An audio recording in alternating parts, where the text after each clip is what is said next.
Good morning students. आज अपने जो 9th क्लास का अध्याय नंबर 7 चल रहा था उसी के आगे पढ़ रहे हैं अपन, जिसके अंदर अपन पढ़ रहे थे अध्याय नंबर 7 के अंदर जीवों में विविधता। ठीक है ना। तो पहले अध्याय का नाम लिखते हैं फिर आगे बात करते हैं अपन।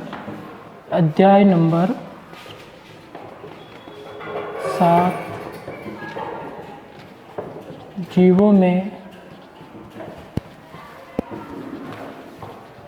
विविधता। इसके अंदर अपन पढ़ रहे थे आपके जीवों में विविधता के अंदर जो रॉबर्ट विटेकर के द्वारा पंच जगत की प्रणाली में विभाजित किया हुआ था पूरे जीवधारियों को, उसी के अंदर अपन पढ़ रहे थे एनिमेलिया वर्ग।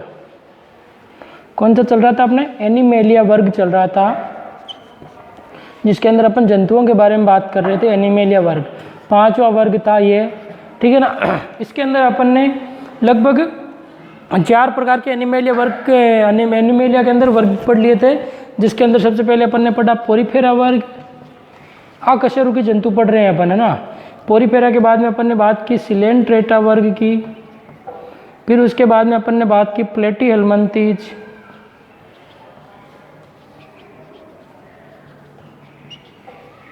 ठीक है। और फिर उसके बाद में अपन ने निमेटोडा वर्ग। इस प्रकार से ये 4 वर्ग अपन ने पिछली क्लास तक कंप्लीट कर लिए इसके अंदर एनिमेलिया के अंदर, और वो भी अकशेरुक जंतुओं के अंदर। जैसे जैसे अपन आगे बढ़ रहे हैं उसके अंदर विकसित जंतु आ रहे हैं, ठीक है ना। अब निमेटोडा के बाद में अपन अगला वर्ग शुरू करते हैं आपके एनेलिडा वर्ग, जिसका नाम क्या है? एनेलिडा वर्ग, ठीक है। तो 4 कंप्लीट हो गए इनके वर्ग। गुणधर्म, इनके प्रत्येक के अपन ने गुणधर्मों की बातें की। इसके अलावा अपन ने इसके बारे में और क्या बातें की? गुणधर्म हो गए, इनके एग्जाम्पल हो गए, इनकी क्या स्पेसिफिक लक्षण है इनके बारे में। अब अपन बात करते हैं इसके अंदर निमेटोड के बाद में अगला वर्ग है 5वां, इसी के अंदर है आपके एनेलिडा। एनेलिडा वर्ग। तो एनेलिडा वर्ग की अपन को क्या करनी है, इसके जो लक्षण क्या क्या है इसके बारे में बात करें तो एनेलिडा वर्ग के जंतु क्या होते हैं? द्विपार्श्व सममित बारे में बता ही दिया मैंने कि जिसको बीच में से काटने पर 2 बराबर भागों में कट जाता है तो वो क्या कहलाते हैं? द्विपार्श्व सममित। तो इसका पहला हो गया एनेलिडा वर्ग के जंतु। एनेलिडा वर्ग के जंतु द्विपार्श्व सममित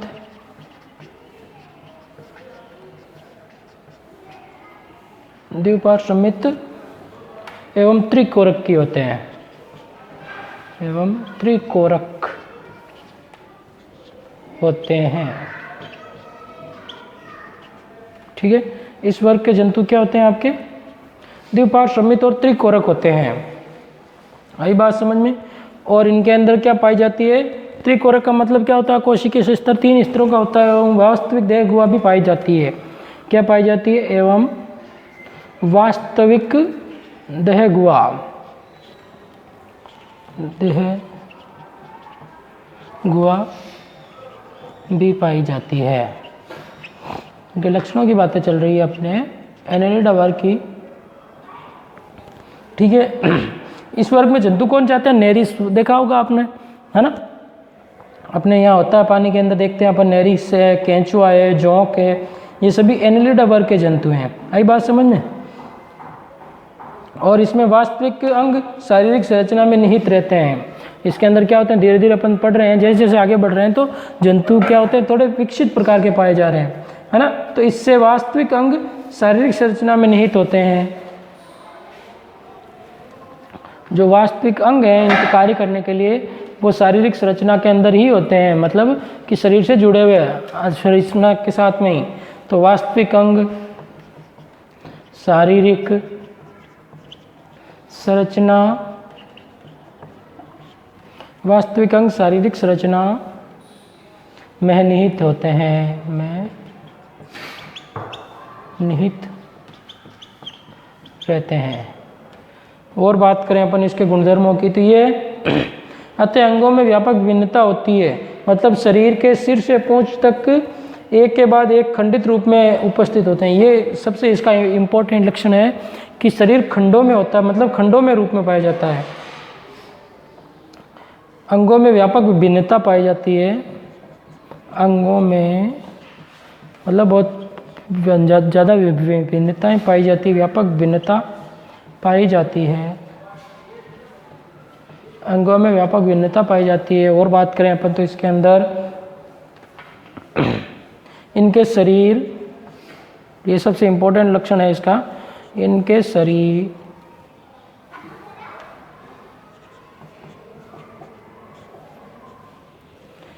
शरीर के सिर से पूंछ, इनके शरीर के सिर से पूंछ तक एक के बाद एक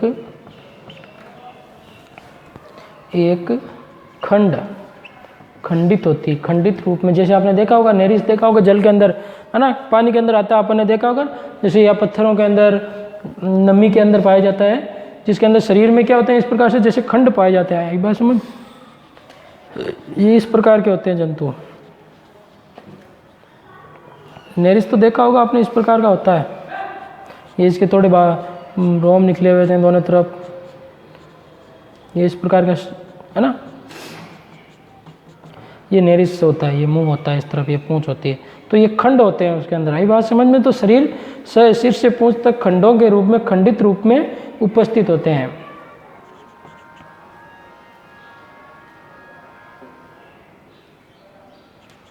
खंडित रूप में उपस्थित होते हैं। एनेलिडा वर्ग की बात कर रहे हैं अपन। और बात करें तो जलीय एनेलिड अलवणीय और लवणीय जल दोनों में पाए जाते हैं। यह अलवणीय व लवणीय जल दोनों में पाए जाते हैं। यही बात समझ में। मतलब समुद्री जल में भी पाए जाते हैं और नदियों के जल में, तालाबों के जल में भी पाए जाते हैं। तो लवणीय मतलब खारे पानी के अंदर, और अलवणीय जिसके अंदर जो नमक की मात्रा कम हो। इसके अलावा इनमें संवहन मतलब कि जो भोजन एवं रक्त है इसका संवहन होता है। तो इनमें संवहन, पाचन, उत्सर्जन क्या होता है, संवहन भी होता है, पाचन भी होता है, उत्सर्जन भी होता है, एवं तंत्रिका तंत्र, सभी प्रकार के तंत्र भी पाए जाते हैं इनमें काफी, है ना, तंत्रिका तंत्र पाए जाते हैं।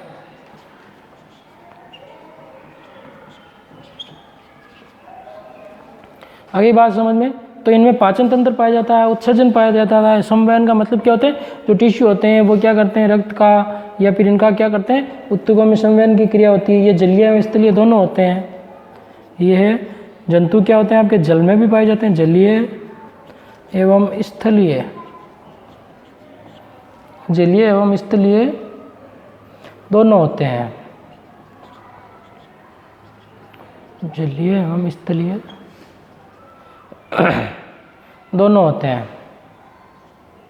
अगली बात समझ में। इसके अलावा इसके एग्जाम्पल की बात करें अपन तो एग्जाम्पल के अंदर आपके आ जाएंगे, इसके अंदर आपके नेरिस है, केंचुआ है, केंचुआ जिसको अपन कहते हैं किसान का मित्र, है ना, जो वर्मी कंपोस्ट खाद बनाने में कार्य करता है, केंचुआ, नेरिस।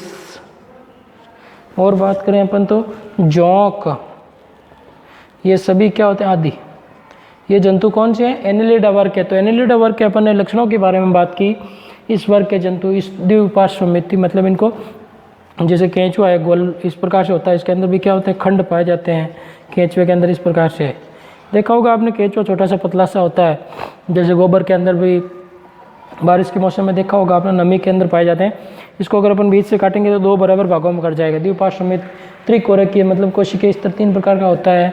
वास्तविक देह गुहा पाई जाती है। अंग शारीरिक संरचना में निहित होते हैं। इनमें पाचन तंत्र होता है, श्वसन तंत्र, उत्सर्जन तंत्र, तंत्रिका तंत्र, सभी प्रकार के तंत्र होते हैं। शरीर और पूंछ से खंडों के रूप में खंडित होता है। लवणीय एवं अलवणीय दोनों प्रकार के जल में होते हैं। जलीय एवं स्थलीय दोनों प्रकार की जगह पर पाए जाते हैं ये, ठीक है। तो इस प्रकार से और एग्जाम्पलों की बात हो गई अपने। तो ये आपके एनेलिडा वर्ग की बात की अपन ने, यही बात समझ में। तो इस प्रकार अपन ने अकशेरुक जंतु एनिमेलिया वर्ग के अंदर आपके कितने पढ़ लिए हैं? 5 प्रकार के वर्ग पढ़ लिए हैं। अब अपन आगे की बात करते हैं जिसके अंदर आर्थ्रोपोडा वर्ग, फिर मोलस्का वर्ग, फिर इकाइनोडर्मेटा वर्ग, है ना, इनके बारे में बात करेंगे। तो सबसे पहले अब बात करते हैं नंबर 6 आर्थ्रोपोडा वर्ग, जो क्या है सबसे बड़ा वर्ग है अकशेरुक जंतुओं का।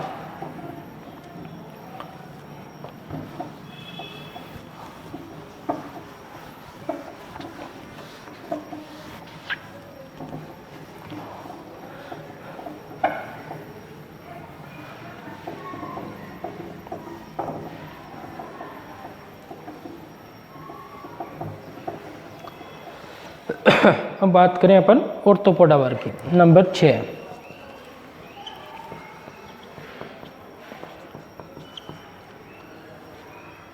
आर्थ्रोपोडा। अब देखो आर्थ्रोपोडा वर्ग क्या, सबसे पहला तो ये क्या होता है, सबसे बड़ा वर्ग है, जंतु जगत का सबसे बड़ा संघ है। आगे बात समझ में। तो जंतु जगत का सबसे ज़्यादा जंतुओं की प्रजातियां इसी में पाई जाती है, यही बात समझ में। तो जंतु जगत का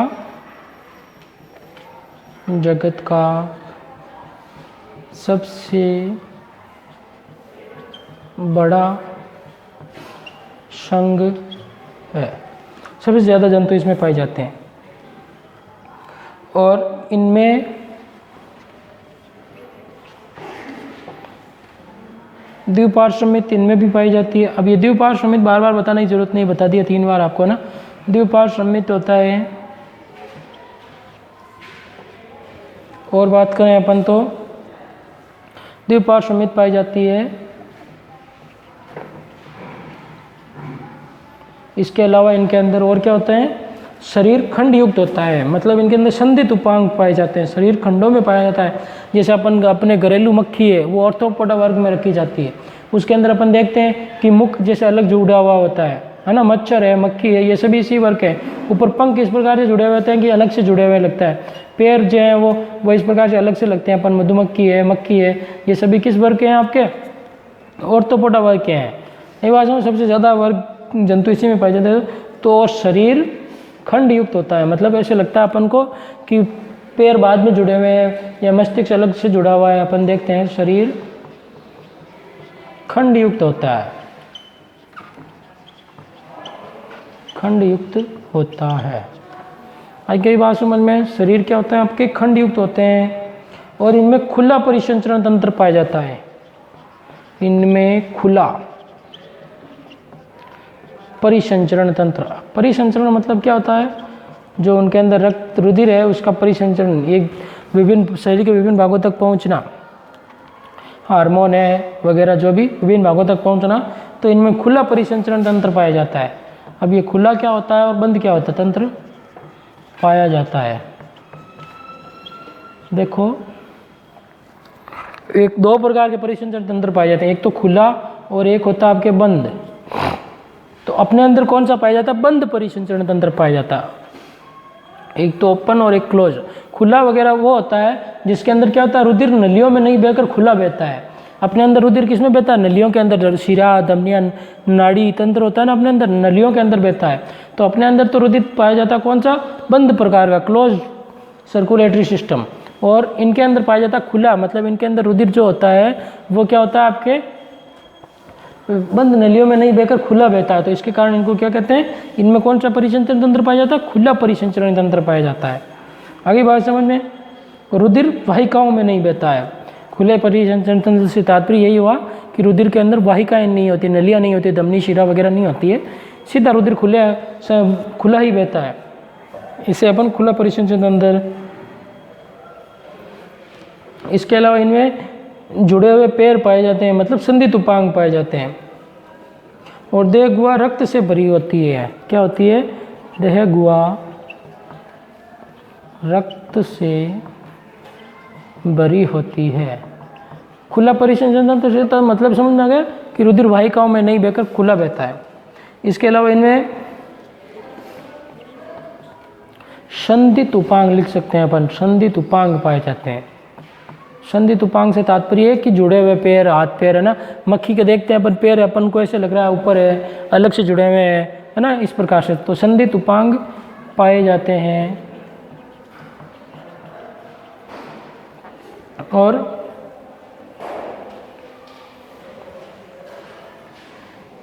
इनके एग्जाम्पल की बात करें अपन तो एग्जाम्पल के अंदर आपके झींगा है, तितली है, देखी हुई तितली, तो झींगा, तितली, इसके अलावा मक्खी, घरेलू मक्खी कह सकते हैं अपन, है ना, मक्खी,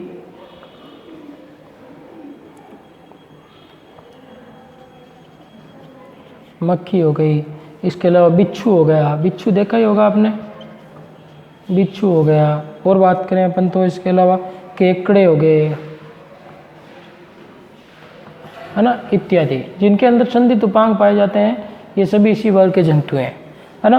तो ये अपने आर्थ्रोपोडा वर्ग की बातें हुई कि ये द्विपार्श्व संमित और शरीर खंडों में पाया जाता है, खुला परिसंचरण में पाया जाता है और संधित उपांग पाए जाते हैं। एग्जाम्पल तितली, मछली सॉरी, बिच्छू, केकड़े, मक्खी, है ना, ये आपके सारे हो गए इसके। और बात करें अपन तो इसके अंदर आर्थ्रोपोडा वर्ग के बाद में बात करते हैं अपन मोलस्का वर्ग की। क्या हो गया, आर्थ्रोपोडा के बाद में मोलस्का वर्ग।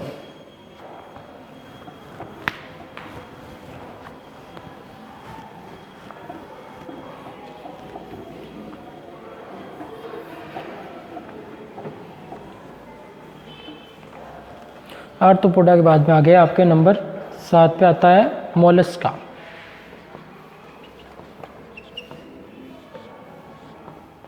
अब देखो मोलस्का वर्ग की बात करें अपन तो मोलस्का में क्या होता है, इनमें भी क्या होती है, द्विपार्श्व संमित पाई जाती है, लेकिन इनकी देह गुहा क्या होती है, बहुत कम होती है तथा शरीर में थोड़ा विखंडन होता है। देखो गुण लिखे अपन मोलस्का वर्ग की, इनमें भी क्या पाई जाती है, द्विपार्श्व संमित, द्विपार्श्व संमित, द्विपार्श्व समिति पाई जाती है। और बात करें तो इनके अंदर भी क्या होती है, इनमें थोड़ी, इनकी देह गुहा थोड़ी बहुत कम होती है, मतलब इनके अंदर आंतरिक संरचना मतलब देह गुहा बहुत कम पाई जाती है।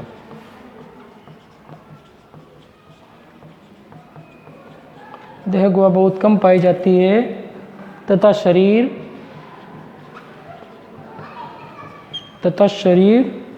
में थोड़ा विखंडन होता है, शरीर में थोड़ा विखंडन होता है, शरीर में थोड़ा विखंडन होता है। और बात करें अपन तो इसके अंदर आपके अधिकांश मोलस्क जंतुओं में कवच पाया जाता है। ये क्या होते हैं, कवच होता है इनके ऊपर, कठोर कवच पाया जाता है। जलीय जीव होते हैं जैसे शिप्पी वगैरह है ना, जिसके ऊपर मोती बनता है, मुक्ता, है ना, ये इसी वर्ग के होते हैं, गोगा, शिप, है ना। अधिकांश मोलस्क जंतु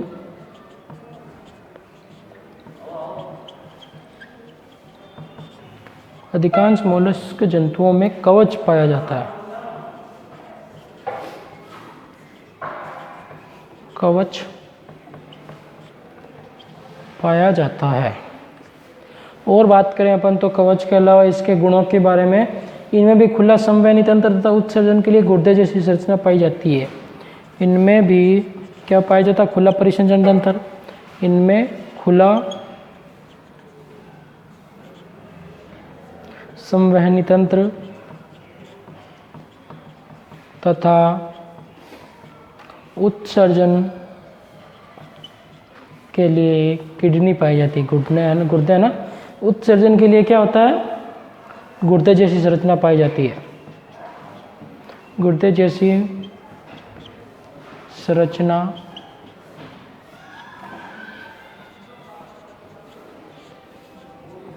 पाई जाती है।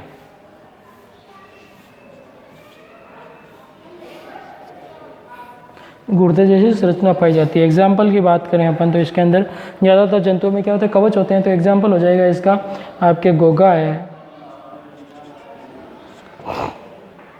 सीप है, यूनियो है, है ना। ऑक्टोपस है, ऑक्टोपस का तो नाम सुना ही है आपके, 8 पैर पाए जाते हैं इसके ना, ऑक्टोपस नाम इसी के कारण है इसका। इसके अलावा काइटोन है, ये सब भी आदि किस वर्ग के हो गए, आपके मोलस्का वर्ग के जंतु हो गए। यही बात समझ में। तो इस प्रकार से ये आपके मोलस्का वर्ग भी क्या होता है, कंप्लीट होता है। इसी के अंदर अपन ने पढ़ लिया कि इसके बारे में बातें हो गई कंप्लीट। मोलस्का वर्ग की द्विपार्श्व समिति पाई जाती है, देह गुहा बहुत कम पाई जाती है, शरीर में थोड़ा विखंडन होता है। अधिकांश मोलस्क जंतु में क्या होते हैं, कवच पाए जाते हैं। ये इस प्रकार से कवच होता है ऊपर, जैसे मोती होता है ना, मोती देखते हैं अपन, जो मोती अपन को इन्हीं सीपियों से प्राप्त होते हैं, मुक्ता संवर्धन में काम आते हैं ये सीप वगैरह, इनके अंदर मोती का निर्माण होता है। आई बात समझ में। तो मोलस्क का जंतु आपके इसी के ये आपके लक्षण हो गए और ये एग्जाम्पल हो गए। अब एक और पढ़ लेते हैं अपन, इसके अंदर इकाइनोडर्मेटा, फिर अपन बाद में बात करेंगे। इकाइनोडर्मेटा नाम से पता चल रहा है, मोलस्का के बाद में है अगला।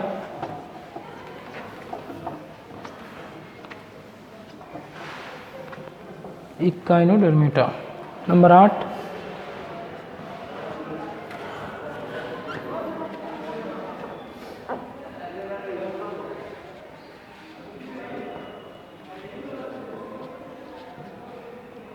इकाइनोडर्मेटा।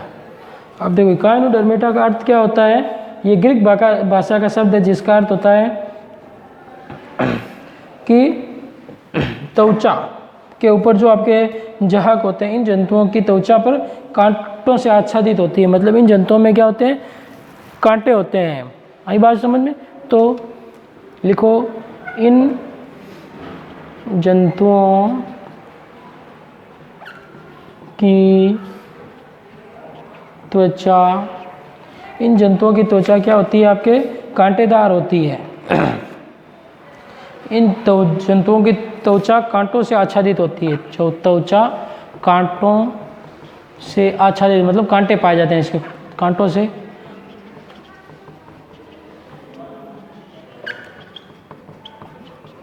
से आच्छादित होती है। और बात करें अपन तो इनके अंदर, इन जंतुओं में कांटे पाए जाते हैं। इसके अलावा ये मुक्त जीवी समुद्री जंतु हैं, मतलब ये मुक्त रूप से पाए जाते हैं और समुद्र में पाए जाते हैं। ये है मुक्त जीवी, किसी के संपर्क में नहीं रहकर अकेले भी रह सकते हैं, मुक्त जीवी समुद्री जंतु हैं। यही बात समझ, क्या है, मुक्त जीवी समुद्री जंतु है। और बात करें अपन तो ये देह गुहा युक्त त्रिकोरक की जंतु होते हैं। इनमें देह गुहा भी पाई जाती है और जंतु क्या होते हैं, त्रिकोरक की। ये है देह गुहा युक्त, देह गुहा युक्त त्रिकोरक की जंतु होते हैं। देह गुहा युक्त त्रिकोरक की जंतु होते हैं। और बात करें अपन तो इसके अंदर इनमें विशिष्ट जल संवहनी नाल तंत्र पाया जाता है। इनमें विशिष्ट जल संवहनी, जल के संवहन करने के लिए जल संवहनी नाल तंत्र पाया जाता है। इकाइनोडर्मा, ये क्या समुद्री जंतु हैं, तो जल के संवहन के लिए नाल तंत्र पाया जाता है इनके अंदर, जो चलन में सहायक होते हैं। जैसे इसका है आपके स्टारफिश, जो तारा मछली है वो पाए है इसका एग्जाम्पल। वही बात समझ, देखा होगा आपने स्टारफिश, वो इसका एग्जाम्पल है। मतलब इसका एक पैर कट जाता है तो वो क्या होती है, वापस आ जाता है, पुनरुद्भवन की क्षमता भी पाई जाती है। और ये गति करने के लिए क्या होते हैं, इसमें जो चलन में सहायक होते हैं, नाल तंत्र पाया जाता है। और इनमें कैल्शियम कार्बोनेट का, इनमें calcium carbonate CaCO3, calcium carbonate, इनमें कैल्शियम कार्बोनेट का कंकाल, कैल्शियम कार्बोनेट का कंकाल एवं कांटे पाए जाते हैं।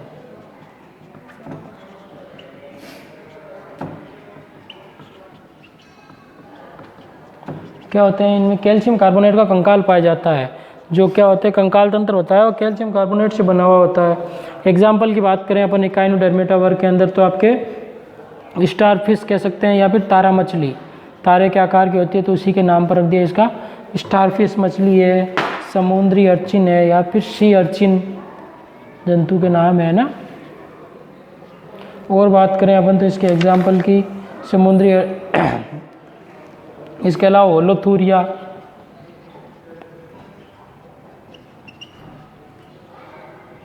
और बात करें अपन तो एंटेडोन इत्यादि। ये क्या हो गई आपके इसके एग्जाम्पल हो गए इकाइनोडर्मेटा वर्ग के। तो इसी के आधार पर अपन ने आपके जो एनिमेलिया वर्ग के अंदर जो 8 वर्ग संघ थे जिनके बारे में बात की, सबसे पहले पोरीफेरा, सिलेंट्रेटा, फिर उसके बाद में प्लेटियलमंथीज, निमेटोडा वर्ग, इसके अलावा अपन ने एनेलिडा, आर्थ्रोपोडा, मोलस्का और इकाइनोडर्मेटा वर्ग के जंतुओं के बारे में चर्चा की। ठीक है ना। इनके सारे विशिष्ट लक्षणों के बारे में बातें की, इसके अलावा इनके जो गुणधर्म थे उनके बारे में बातें की। ठीक है। और इनके एग्जाम्पल के बारे में बातें की। जितना आपके सिलेबस के अकॉर्डिंग है उतनी बातें कर ली। आगे की बातें अपन क्या करेंगे, अगली क्लास में करेंगे, जो अपन ने अकशेरुकी जंतुओं के बारे में पढ़ा। ठीक है। तो अकशेरुकी जंतु थे वो आपके कंप्लीट हो गए। 8 इसके संघ थे वो अपन ने पूरी को एक एक करके सबके लक्षण लिख लिए और उनके एग्जाम्पल देख लिए। ठीक है। इसी के साथ में आज के लिए इतना ही। ओके, गुड लक, धन्यवाद। आगे की बातें अपन क्या करेंगे, अगली क्लास में करेंगे। धन्यवाद।